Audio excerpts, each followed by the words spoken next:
Michelle at the happy place in her happy place. And she was willing to show up then and be feted by the Jennifer Hudson audience, actually the family that Trump took in when she suffered the tragic murder. And again, you know, I live here in D.C. and I remember something that, you know, that was in the news. They were flaunting it in the news, talking about Michelle Obama, and you guys may not remember this.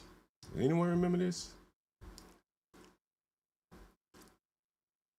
Crazy idea. I heard my paperback out and it's in Target. So we are going to go undercover because I have not seen my book actually in a Target store. So we're going to try to do this low key. Let's see how it goes. Here it is. Here we are. It's me. Should I do a reading here? Give me a pen. I'm going to sign a few. Kind of surreal. I hadn't noticed she had those claw nails on. There are 6 signed books here at the Target in St. Louis. There's baskets. Can we want to get one? Judge Shopping.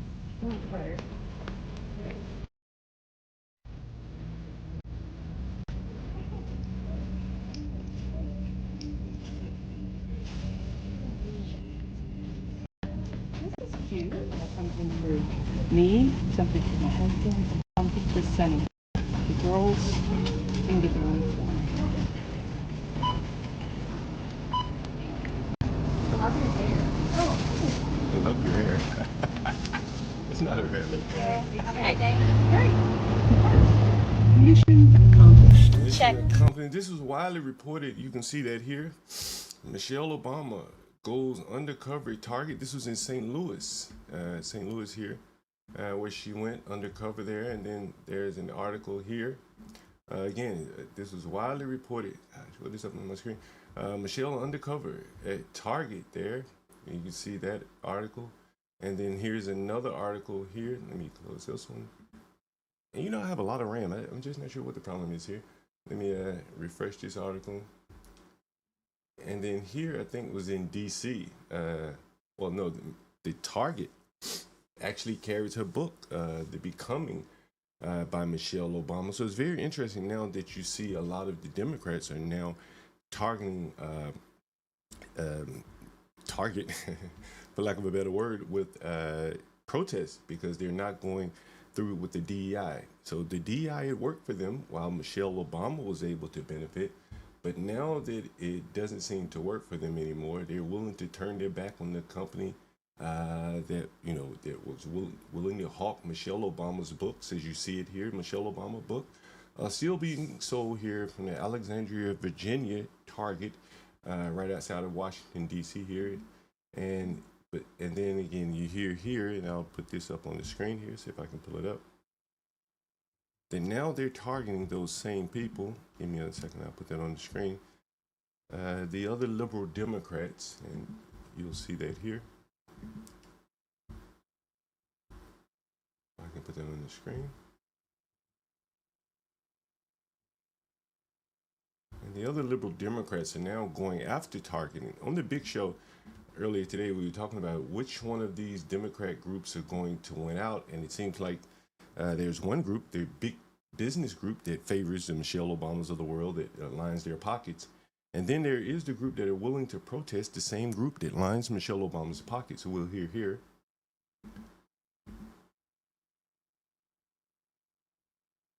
And the audio. What's up with the audio here? Executive order ending federal diversity, equity, and inclusion, or DEI programs. Retailers have followed suit. Target, headquartered here in Minneapolis, is one of the companies that has announced it is changing course and ending its DEI goals.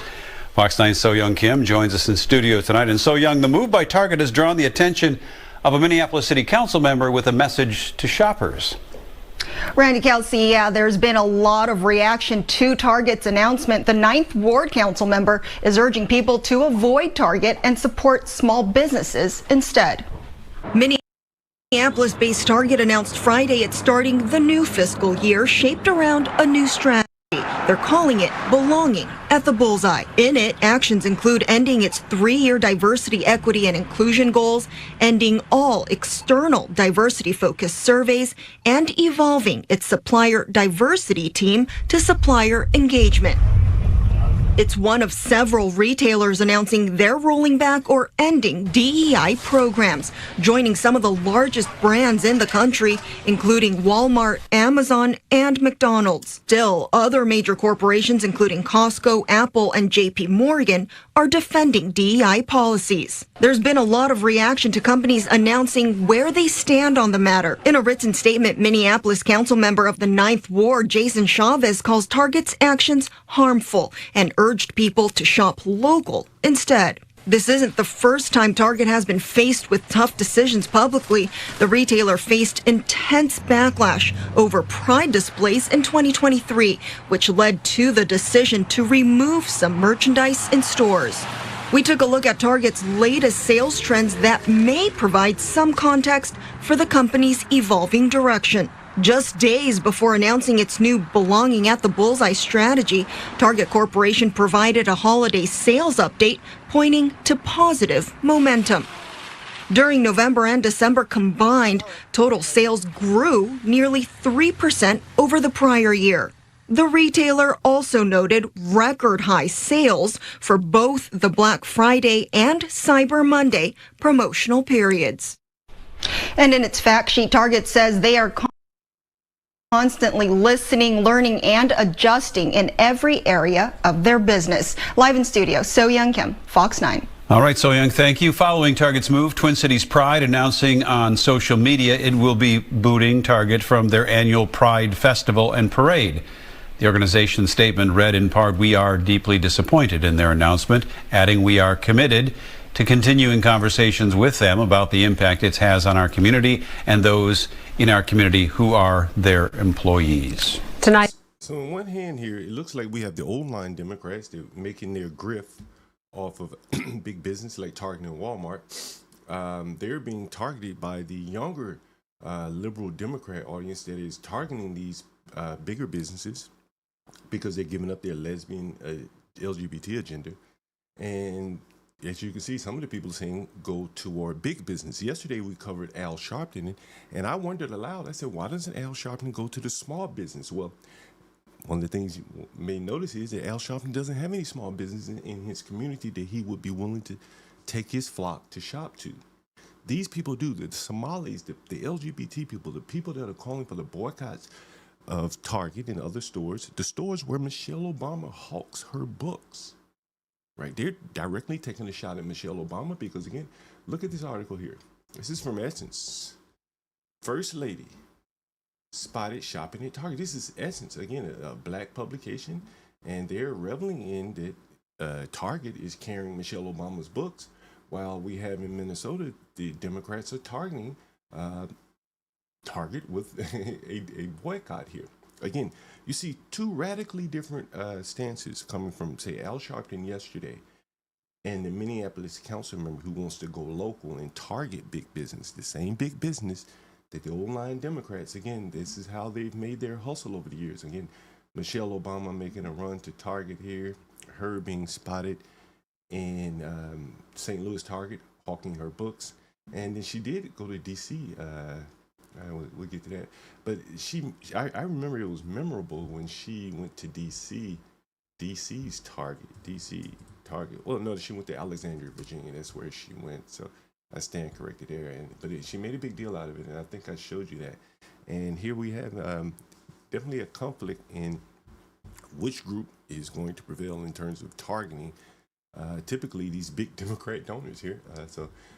Moving right along in the news of the day here, here's, and I'm not doing this in any particular order, so here's an article, if it comes up. If not, we'll move to the next one.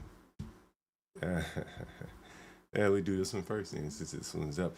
There was an LSU player, her name is Flauge, or something to that effect, and she was mentioning, she got a little butthurt about a song that was played at the end of a basketball game that she lost, and apparently it was a song of her father.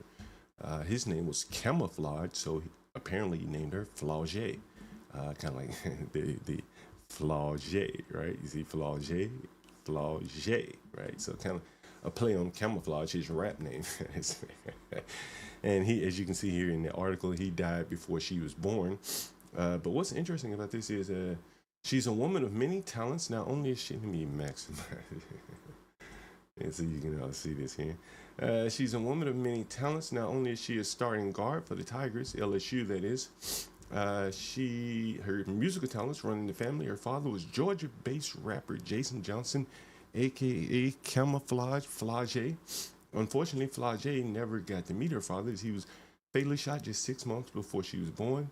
Here's everything you know about Flaugier, Camouflage here. He was gunned down in 2003. Case remains. That's 22 years later. Jeez. And some of his friends, some of the songs that he made were Cut Friends. You can imagine what that is about. Cut Friends and Laying My Stunt Down. And these are the songs. One of the songs, apparently she was offended by when they played it at the end of the game. He watched out for the community, not just himself. He didn't just kick us to the curb. He was trying to get Savannah, Stanley Cross's hometown, Savannah, on the map. Savannah wasn't on the map yet, but Flaugier came along trying to get it on the map. I don't know where Stanley grew up, but it couldn't have been Savannah because this guy apparently was trying to get Savannah on the map. Camouflage was shot while walking outside Pure Pain Records in Savannah with his son, who was a toddler at the time. According to the Tribune, I guess the toddler would have been Flaugier. He was rushed to the hospital but did not survive. His mother, Kia Brooks, was just 3 months pregnant. Oh, when Flaugier, damn. Wait a minute. He's proficient, prolific. Flaugier began rapping when she was only 8 years old. Jesus Christ.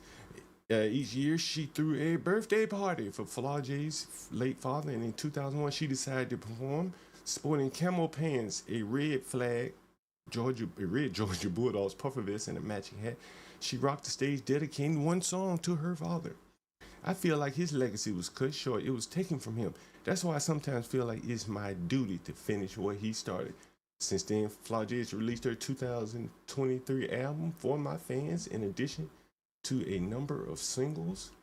Her mom is also her manager, and she founded TFNA Entertainment and Sports Management to help nurture her daughter's rap and basketball talents, and NIL and all that kind of shit. And she remains close with her father's friend, Boosie Badass. I was cool with her dad, Boosie said. All throughout her life, I've been there. She called me Unc. She'd been playing in my backyard since she was little, and she was somehow offended by the music that her father made that was played at the basketball game. So anyway, I found it interesting. Flaugier, named after her father, Camouflage, and and that was that. Anyway, I found it to be interesting. Here's the next article up here. Let's see, what is this? Amazon? Something I had here from Amazon? Surely not. This was mentioned on the big screen here, on the big channel earlier today. The Colombian president, who is now trying to be a tough guy to Trump, was caught over the summer allegedly cheating on his wife with a transgender. Remember, I had a transgender call into this stream maybe about a week or two ago. And he is the Colombian president. And so many natural women. And she's a big body woman. It's enough of that, isn't it? Not very entertaining. Here's something again, kind of along the same lines of immigration and kind of things that occurring in this country right now. This has been a rumor for a while, and I guess it's being talked about again. Let's see, Ilhan Omar, Fox News is picking back up on this. First made a few years ago, Congresswoman Ilhan Omar tried to knock it down by calling it absurd. Then when the media turned up a wedding certificate, Omar went silent, refusing to make any comments at all, saying she does not talk about her family or personal life.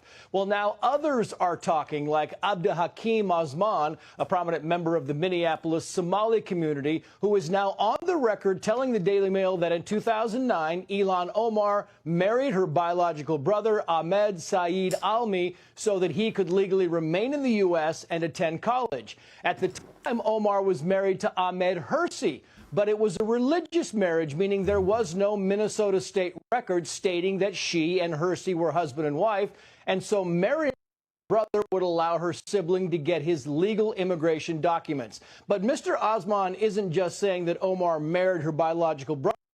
He also gave the Daily Mail the name of the Christian minister who married them. That minister reportedly says she does not want to be involved. I bet that is correct. If you're familiar with probably what goes on in Minnesota, Minneapolis politics, he does not want to be involved. His life could be on the line. Those people play politics for keeps over there in those parts of the world. Continuing with the kind of the transgender immigration type thing, liberal media has been uninterested in investigating a couple involved in shooting dead a Border Patrol agent in Coventry, Vermont, and apparently both of the duo are militant leftists, transgenders. One of the deceased armed militant is a German believing to be in the country on an H-1B visa. God almighty. And the duo is allegedly connected to a trans terror cell. You know, we've been seeing a lot of this trans killings. I read a statistic the other day that 15% of people in prison are trans. That's really an outsized number there. Federal law enforcement had been surveilling these two. Their students, Seattle University, Washington student, after staff at Lindenville Vermont Motel reported seeing them with black tactical clothing. So here are the people here. And this guy killed, looks like an Border Patrol agent. I can confirm that the German migrant who's the accomplice to a shooting resulting in a border agent in Vermont being killed on Inauguration Day is a trans activist. And it's interesting. And this is Andy No reporting on this here. Damn, they belong to a vegan trans. Jesus Christ. Yeah, all they had to do is stay on their diet. They probably weren't going to live very long anyway. Very interesting. Vegan trans cult. Wow. Coming out of Texas here, I remember reading about this town, Colony Ridge, Texas. Not sure if many of you have heard of this. A real estate developer has created a third world city right here in Texas. Thousands of illegal immigrants. Colony Ridge, Texas, 40 miles north of Houston. 40 miles north, wow. Nearly the size of D.C. and home to 75,000 people. The developer gives illegals home loans direct, so they don't need social security numbers. It's also full of gang activity, and here is some video of it here. Wow.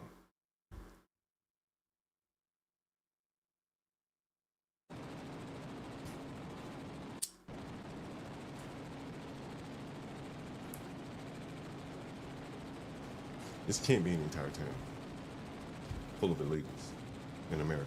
This can't be real. I remember reading about this. I don't think they have like sewage or something. Like a sewer system. This is 40 miles north of Houston, they say here. In migrant town. We now in migrant towns in America. It's truly amazing.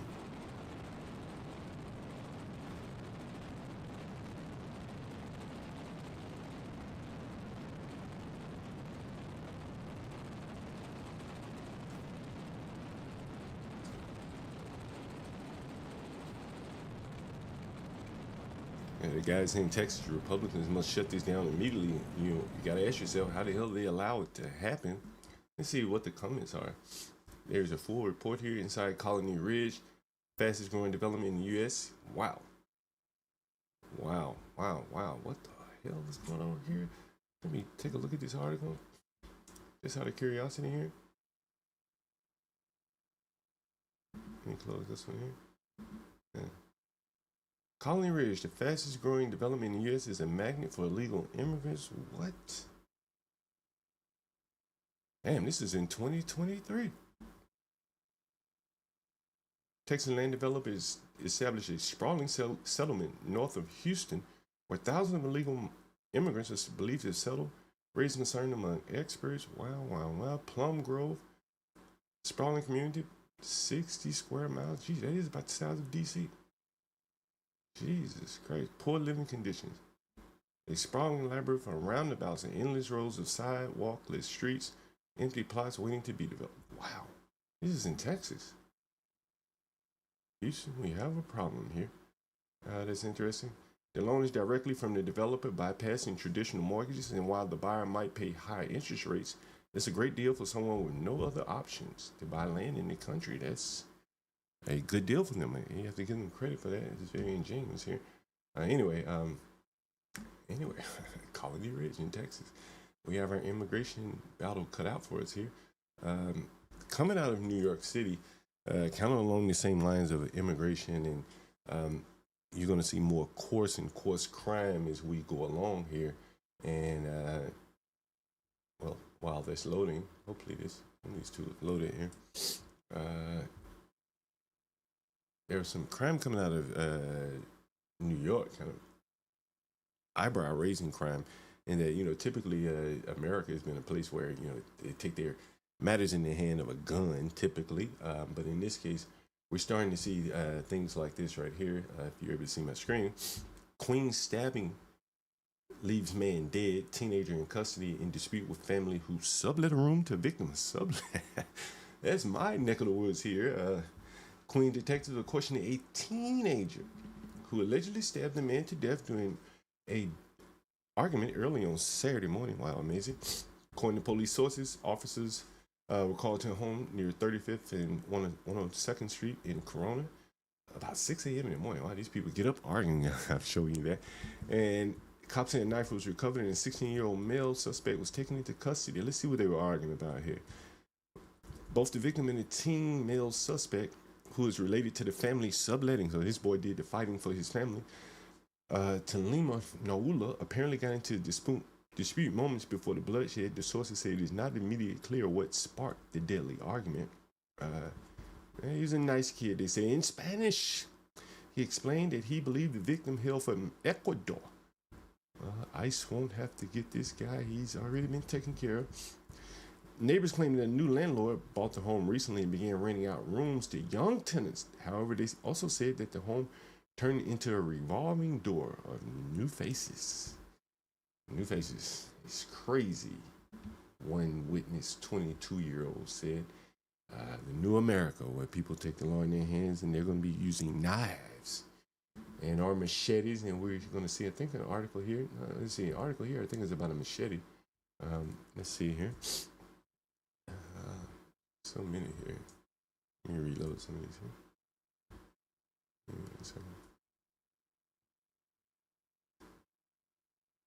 Yeah, here's we follow up on immigration here. This one loaded first. Film speaking in Spanish warns everyone immigration is taking people. Be careful, they just took my friends and family. Here's some video, maybe it'll play. We'll see here again. This immigration is getting hot and heavy. Trump is really following through on his promises of going after the migrants, so that is the illegal migrants. So that's going to be very interesting to see how this plays out. And I don't think these people are going to take this lying down. At some point, there will be some resistance at some point, in my opinion. So here's a video of that here. Señores, estamos aquí en Springdale. Migración está llevando gente. Tengan cuidado porque le acaban de llevar a mi amigo.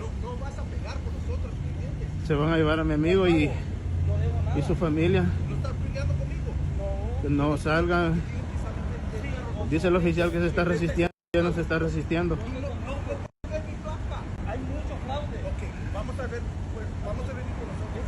Señores, tengan cuidado. Tiren la voz, aquí estamos en Morrison, Springdale, atrás del ranchito. Andan en carros particulares, tengan cuidado, gente. He says, be careful, people, in private cars. And that's just more of the immigration raids. It really makes you wonder, like, why the hell wasn't Biden doing these raids? You knew what the people were. In no particular order here, I saw this clip on Pop the Balloon. I want you guys to take a look at it. Put it in the comments what you think. I'll be curious to know here. Tavarius, how old are you? Hello, welcome in. Come on a little closer. Come on in. Don't be scared. What's your name? My name is Tavarius. Tavarius, how old are you? I'm 29. And what do you do? I actually am on tour for PBS Children's Story. Oh, like you write children's books? Yeah. Or? I have an animation company that I started when I was 21 years old. Nice. And then it's basically about my childhood and teaching young black boys that black dads do care. Wow, I love that. Oh, okay. Now, what are some things you like to do for fun? So I have a Airbnb that's kind of like in the lake. So I'm a nature boy. So I love to climb trees in my time off. I love to draw. And I honestly just like peace. So I do a lot of peace and help for people who like need emotional regulation. Okay, nice. Now, what are some things you look for? And Who watch Miami was are nice. trying to match that. So I'm kind of like they'll help you with that. You know, you got because of the outfit. But now that I get close to you and I heard what you say, I want my balloon back. Because I can always change your fit, baby. I love fashion. We can go shopping. Thank you. You know, I've said this many times, and you see on the popular balloon, these women come up and they pop the balloon, and you know, maybe they don't like his outfit. Yeah, maybe when I was a younger man, the women would at least take a chance. And you know what? I'll go buy you a shirt or something like that. And I think this woman here, and kind of expressed that sentiment, like, yo, you know, if I don't like your outfit, I can go buy you some clothes. And most men wouldn't take any kind of offense of a woman, particularly a woman they're attracted to, buying them an outfit, a shirt, a pair of pants, or something like that. So anyway, I found this pop the balloon segment to be quite interesting here, and see what they're saying here. What's wrong with this outfit? Some people are saying we have so many confused, misguided women, blah, blah, blah. And I like this coming here. I like that the lady admitted she was wrong, but I felt it was the money that turned her, not the type of guy he is. Interesting. Yeah, he seems like he's doing well for himself. She said she popped the balloon because of his outfit. This is a great example of don't judge a book by its cover. The house on the lake having its own company really got her going. Well, you know, I really don't have a problem with that. You know, what the hell should she be looking for? She's a fairly attractive woman. You know, like, shoot for the stars, lady. And if he has these things going for him, you can change his outfit. I bet he does. Anyway, I thought that was very interesting. Pop the balloon segment where the women noticed they made a mistake there, and they were really, at least one was willing to correct herself. They're very interesting. Moving right along here. Let's see. Again on immigration here. Here's someone quoting that we had 12 million B1, B2 visas. We always talk about the H1Bs. I guess this is the H1B1, H1B2 visas. It's 12 million. That's the size of the New York City Metro. You know, it's the size of the DMV, probably bigger than the whole Washington DMV area here. And 2 million Indian tourist visas issued in 2 years by the Biden administration, being abused massively to steal American jobs and prosperity. Again, you know, I think the benefit of all of this trickles up to the billionaires, the people that own these companies that are able to basically procure indentured labor. They're winning. We talked about the numbers that they're making from this indentured labor of the Indians. And the downside is that all of us suffer from it because, again, I don't think they're the best software developers. You know, other things that they're doing, they you know, I don't know, but I don't think we benefit by displacing a bunch of Americans for Indians. I don't think they do it that much better. 2 million Indian tourist visas, which means that with the chain migration, you're talking about maybe 8 million people off of a 2 million visa. So it's very interesting there. What else we have here? And here's another tweet that I found. Oh yeah, here's coming out of New York here. Just the level of violence that you're going to face. You know, this is like third world violence here, and no guns involved here. Cut off the man's fingers, and it's just over a dog. You can notice neither one of the dogs. I think one of the dogs is on a leash, but one of the dogs is not on a leash here. And almost immediately, instinctively, the man pulls out a long machete. And the man backs off, as you can see here, and still the confrontation ensues, and whack goes the man's fingers. And people start running, as you can see there. The man has lost his fingers. The man, I'm not sure which man it was, but you can see, and I'm sure there's further video here. Let's see, I did see some video here. But again, machetes, you know, that's not your typical weapon of choice in America, but it is becoming much more prevalent here. Knives and machetes. The weapon of the third world. It doesn't look like either one of these dogs on a leash, to be honest with you. No, it doesn't. Neither one of the dogs on a leash here. All right. Just some more depraved crime here.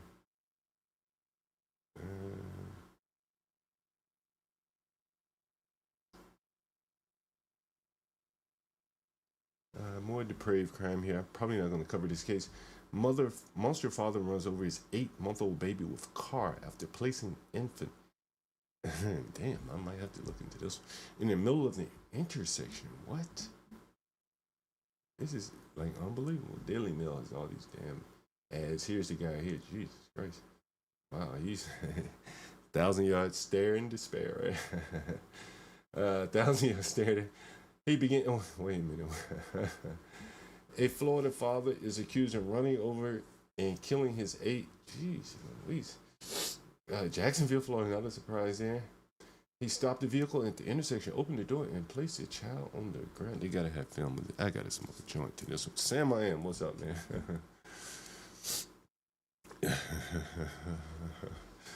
Sam, I am. Man, what in the hell is this right here? A father of twins witnessed the tragedy. He said he was working at his nearby barbershop when he saw this. Jeez, Louise. The kid was bleeding, asking for help. 8 months old. Ran the baby over. Jesus Christ.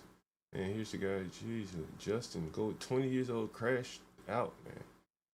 Crashed the fuck out at 20 years old. Amazing. News 4 Jax is reporting on this. Let's see what they have here. Crashed the fuck out. Whoa. And we read that one there. Yeah, I'm going to get to this one in a second. I'm going to see about this boy here before I get off of this. Yeah, let's see what they're saying about this.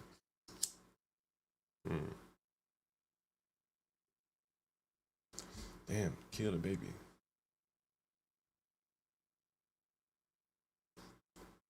A man was arrested after fatally striking an 8-month-old. Damn. Stopped the vehicle in an intersection, opened the door, placed the child on the ground. The driver began to leave the area and the vehicle struck the child. I swear the mother was in the car. She ran out of his barbershop, saw her holding the baby. Say he heard a woman screaming, so he ran out and saw her. Okay, yeah, that's right. The mother was in the car. Jeez Louise. Jeez. Man, that is amazing. Let's see what they say here.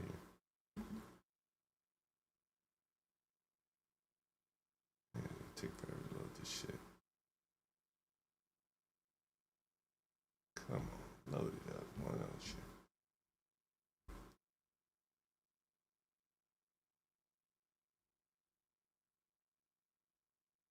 Baby is dead after being struck by a vehicle on the city's north side. This is video of the Jacksonville Sheriff's Office cleaning up the scene today. Police say it happened here at the intersection of McDuff Avenue and Lenox Avenue in the Lackawanna neighborhood just before 11 a.m. JSO reports a driver stopped at the intersection and placed the 8-month-old on the ground. When he drove off, the vehicle struck the baby. Jacksonville Fire Rescue took the baby to the hospital where the infant has been confirmed dead. News4Jax reporter Khalil Maycock joins us live from the Lackawanna area where this tragedy happened. Khalil, police know who the driver is? Janice, police say they are speaking. The mission of DS Labs is to offer cutting-edge technology products. As a global company, China for us was extremely important to break into. It's the second biggest economy in the world. We're very happy and very thankful for Alibaba. What a fucking Alibaba. Damn it, Chinese are taking over here. Is the ad 10 seconds? Oh, I can skip the ad. Okay. All right.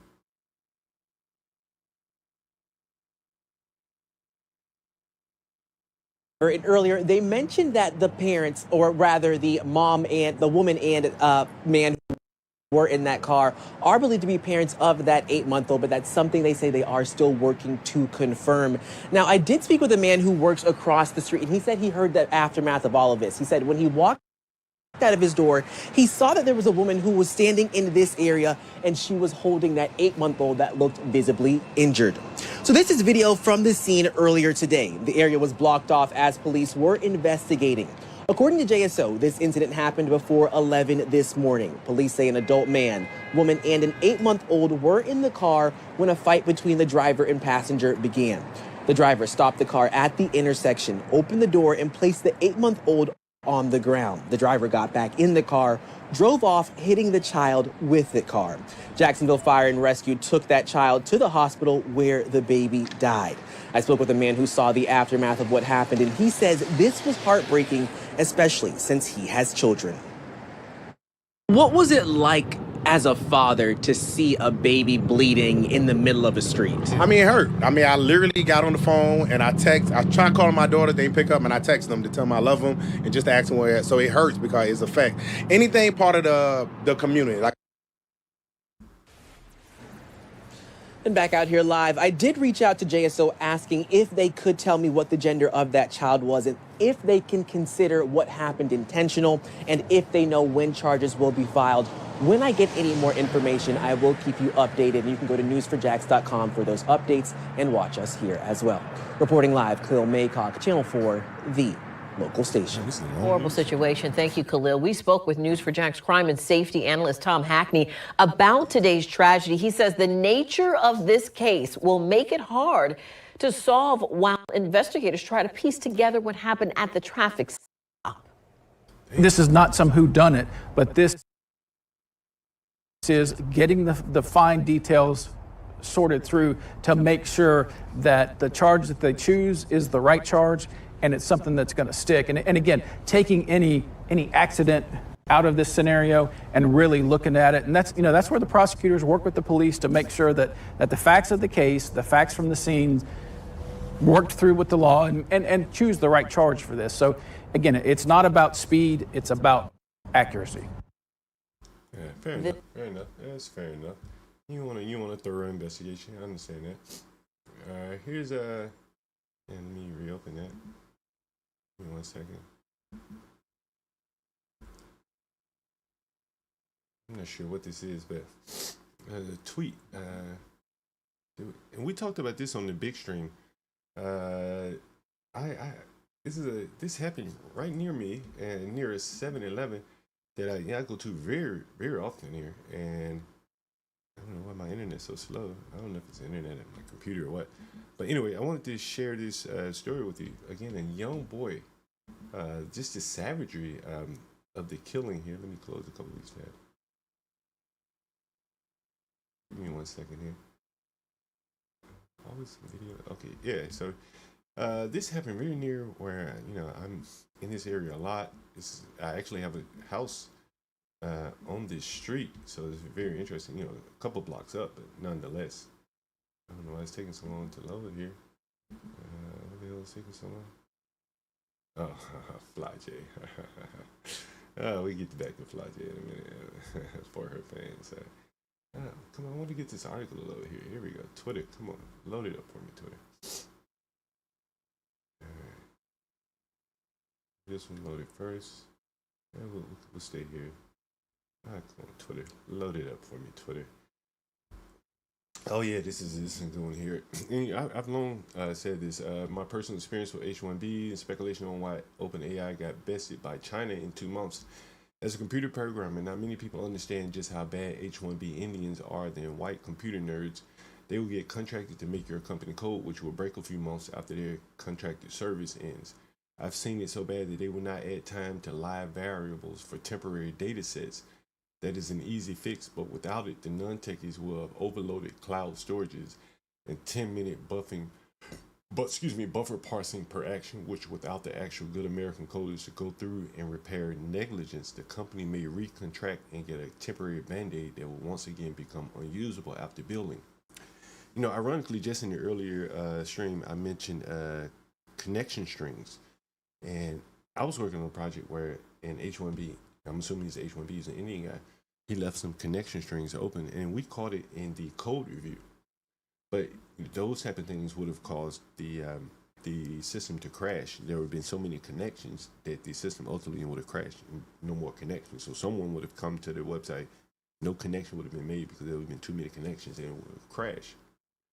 And there's proper things, and I won't get into that in terms of technical, And so what he's talking about is somewhat similar in that there are live valuables for temporary data sets. And he's saying that they need to add time, like an expiration period, so as not to overload cloud storages. And by virtue of them not timing out this data here, these temporary data sets, they're overloading the cloud storages and 10-minute buffer parsing per action.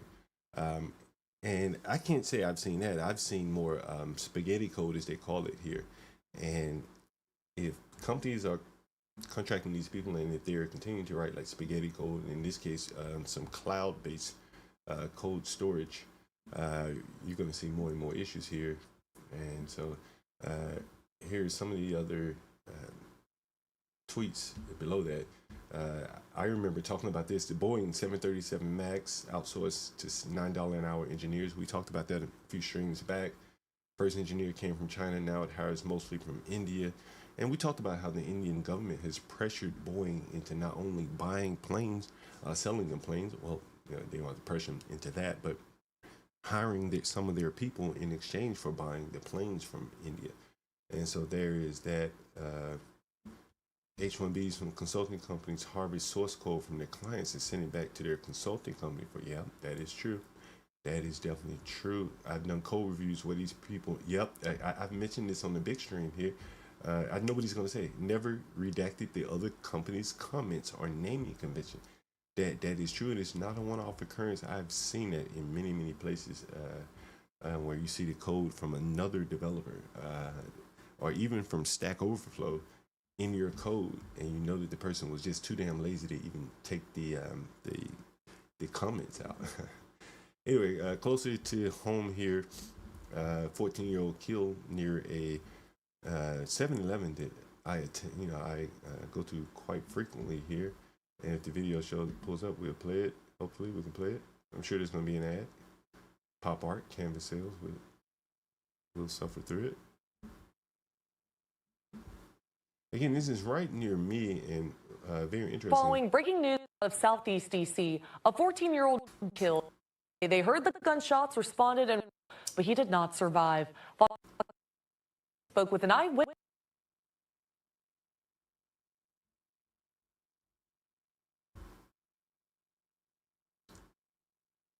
who says this was a robbery gone wrong.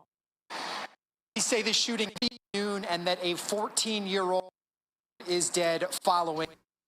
Speak exclusive across the street here. Here's what that witness says, that we're robbing people that were standing outside the 24-hour. Indications are that robbery happened and that some of the people getting robbed tried to run away. We are told from this eyewitness that 14-year-old was one of the people. Essentially, we're told he ran across South Capitol here into this AutoZone parking lot. Once he was about here, this eyewitness says that the people who committed the original robbery spotted the 14-year-old here behind me, eventually tried robbing him again, and this eyewitness says that 2 people fired shots upon this 14-year-old.